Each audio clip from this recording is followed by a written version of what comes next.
Et salut les voyageurs! Allez, on reprend ce matin. Ouais, écoutez, j'espère que vous allez réussir à voir quelque chose. Là, on a le lever de soleil qui est pas trop mal, ça commence à venir. Vous pouvez voir, j'ai encore la doudoune sur moi.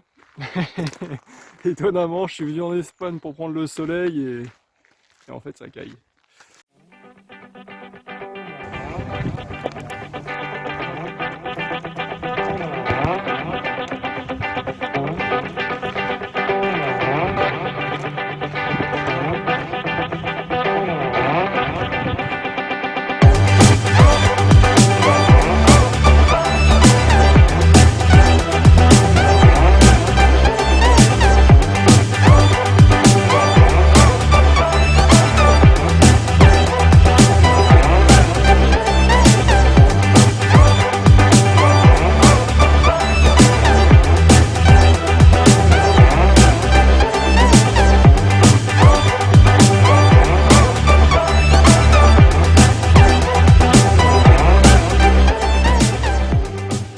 Ouais, le matin, il fait vraiment froid, c'est un truc de fou.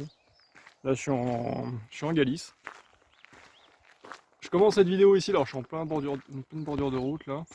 Après, il faut savoir qu'en Espagne, vous êtes quand même souvent proche des nationales en fait, ou des départementales, mais souvent des nationales, donc c'est des grosses routes quand même. Mais contrairement en France, à chaque fois vous avez des chemins à côté comme ça, là où je suis. Donc bon, c'est bruyant, mais ça reste assez pratique. Juste une petite chose, c'est assez surprenant en Espagne, vous avez une tonne d'informations. Je laisserai le nombre de panneaux, hop là, qu'il faut voir, voir derrière moi. Je me tourne, hop là, il y a encore une ribambelle ici. C'est hallucinant, je suis sur ligne droite, je compte 1, 2, 3, 4, 5, 6, 7, 8, 9, 10, 11. Bon, vous devez limite avoir une trentaine de panneaux à peu près, hein. C'est dingue. Vous avez une avalanche d'informations. Enfin, pour les. Là, vous avez pas mal de panneaux qui disent comme quoi il y a des marcheurs. Mais il y en a aussi pour le chemin de Compostelle. C'est vraiment quelque chose qui m'a. Hop là, je me décale. Qui m'a étonné en Espagne. C'est le nombre de panneaux, de poteaux. Alors, c'est très bien, hein. Mais tu te dis, mais comment ils ont payé ça, quoi? C'est hallucinant. Pareil, toutes les petites bornes, c'est super pratique, hein, avec tous les kilomètres. Mais parfois, vous avez enfin deux qui sont, je dis pas de bêtises, entre 10 et 20 mètres, quoi, même pas, parfois qui sont collés, juste pour indiquer 10 mètres d'écart, quoi. Donc c'est fou. Et c'est des jolies bornes, hein, donc ça a dû coûter cher, je pense, mais sur la totalité, c'est hallucinant, quoi. Voilà. Donc ça, c'est mon côté investisseur, hein, je vois pas mal de choses qui me surprennent. Justement, ce nombre de panneaux, de bornes, qui ont dû coûter très cher, et à côté de ça, on traverse que des villages qui sont vraiment, mais quand je dis en ruine, c'est de la folie, hein. Les maisons sont vraiment ruinées, quoi. C'est les trucs qui s'écroulent totalement, tu passes sous certains porches. Je sais pas si vous pouvez comprendre un petit peu, pour ceux qui connaissent un petit peu les maisons du Moyen-Âge, vous savez, celles qui ont une surface au sol qui est assez petite, et à chaque étage, on grignote un bout, en fait. Et bon, ça, c'est vieux, hein, c'est les taxes foncières à l'ancienne, où on comptait en fait juste la surface au sol, et au-dessus tu peux rajouter ce que tu voulais, quoi. C'est pour ça qu'à chaque fois ils grignotaient à chaque étage 1 ou 2 mètres pour agrandir l'habitation. Hop, donc là je traverse la route, on va se dépêcher. Et donc du coup vous pouvez passer sous ces maisons, ça fait des sortes de auvents, quoi, pour protéger de la pluie par exemple. Mais il y en a certaines qui sont vraiment en train de s'écrouler, quoi. Tu passes dessous, tu te dis oula, la poutre elle va tomber là. Donc je trouve ça assez dingue, quoi. Et il y en a vraiment, vraiment beaucoup, quoi. C'est quasiment une maison sur deux qui est vraiment. Et encore, parfois, c'est 2 maisons sur 3 qui sont vraiment en train de s'écouler. Allez, tac. Une petite borne comme celle-là. Elles sont vraiment sympas, hein, mais il y en a un paquet. Oh, regardez, il y en a déjà une là-bas. Hop là, ici. Ouais, c'est dingue. Donc voilà, ouais, c'est ce genre de choses. Bon, c'est cool, hein, pour les pèlerins, mais enfin, l'argent, à côté de ça, vous avez parfois des monuments historiques.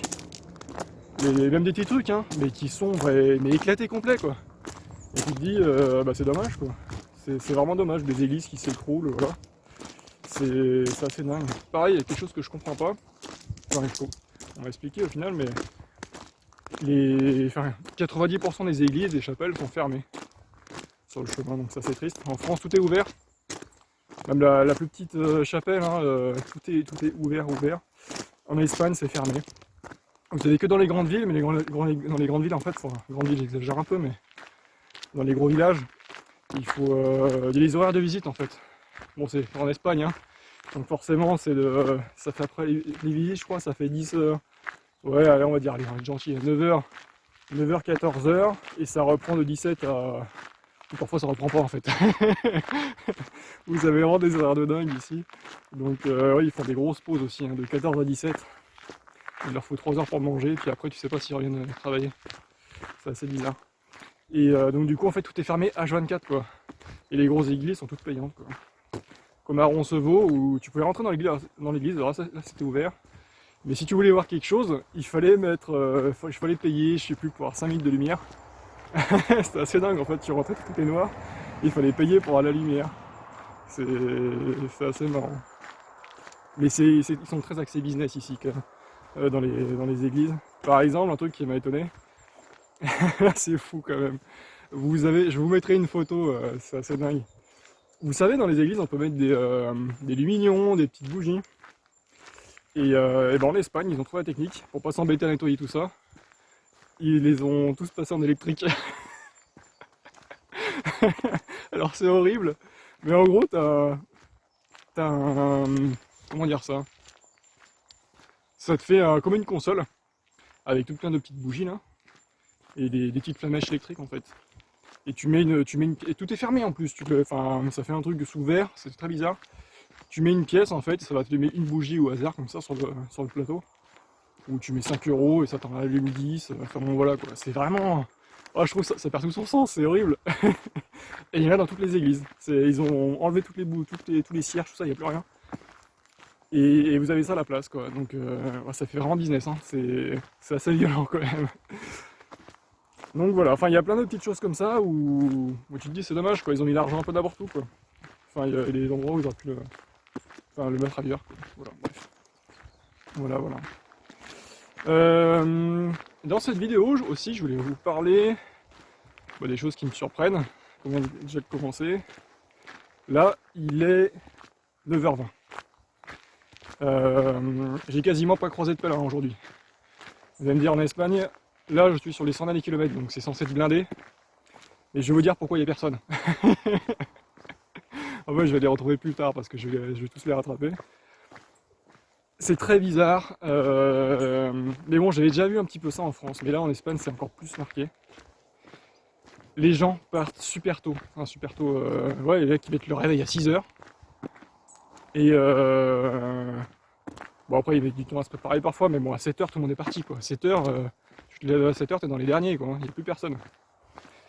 Et donc ils partent, ils marchent comme ça. Ils font ouais, ils font environ 20 km en général. Et ils s'arrêtent le midi, et ils font plus rien.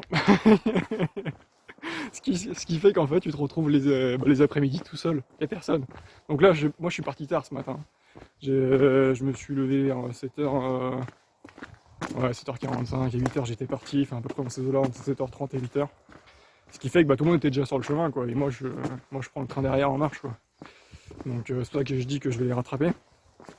Mais ça fait vraiment bizarre quoi. Ça fait vraiment bizarre. Je comprends pas le concept en fait de se lever super tôt, marcher vite, et se poser à midi et plus rien faire de l'après-midi.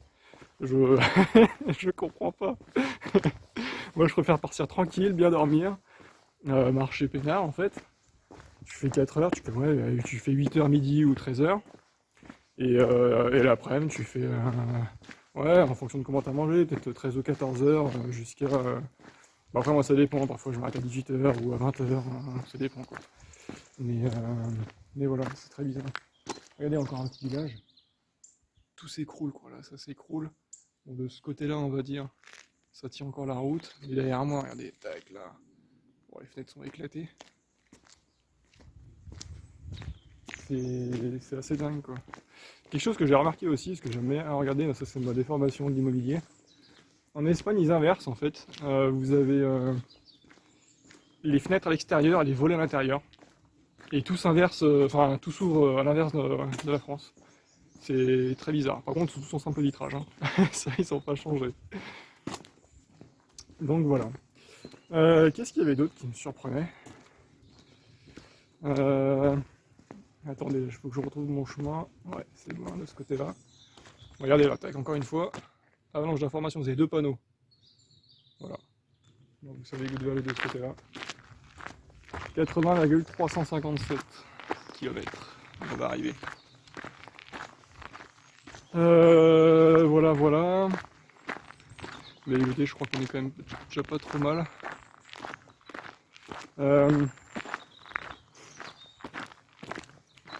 Ici, bah, comme je vous disais, hein, je pensais vraiment trouver un peu plus de soleil, mais bon là c'est un peu mort. Et ah oui, oui, si, je suis parti carrément sur autre chose, j'ai oublié de vous dire pourquoi les églises sont fermées en Espagne. Alors j'ai marché avec un Colombien hier, qui s'appelle Philippe, si tu me vois, qui fait ses études en Allemagne, il m'a dit. Il est venu faire ses études en Allemagne et là il faisait le chemin, enfin il faisait une partie du chemin. Et en lui posant la question au début, il m'a dit non en fait c'est normal, c'est parce qu'ici en Espagne il y a beaucoup de dégradation de vols et du coup bah, pour s'en protéger, l'État a décidé de tout fermer quoi. Donc c'est aussi simple que ça. Après enfin, on peut comprendre parce qu'il y a quand même pas mal de retables, de statues. En Espagne il y en a quand même encore beaucoup dans les églises, contrairement en France. Et tu peux quand même comprendre, mais bon ça fait bizarre quand même. Voilà, voilà. Allez, bon, on va continuer la journée. Là, j'ai encore pas mal de kilomètres à faire. Et puis, ça va bien se passer. Voilà, en espérant trouver du monde, parce que là, il n'y a personne. Hein. Ah si, autre chose aussi, en Espagne. Vous avez énormément de gens qui font ça. Enfin, qui font le chemin en vélo. Donc, de plus en plus de vélos électriques aussi. Et ouais, c'est vraiment limite en mode sport le truc. Et il y a beaucoup de vélos. Voilà, voilà. Tiens, bah, je croise mes premiers pèlerins. Allez, bah, je vais vous laisser. Je vous souhaite une bonne journée et puis à bientôt pour une prochaine vidéo. Ciao!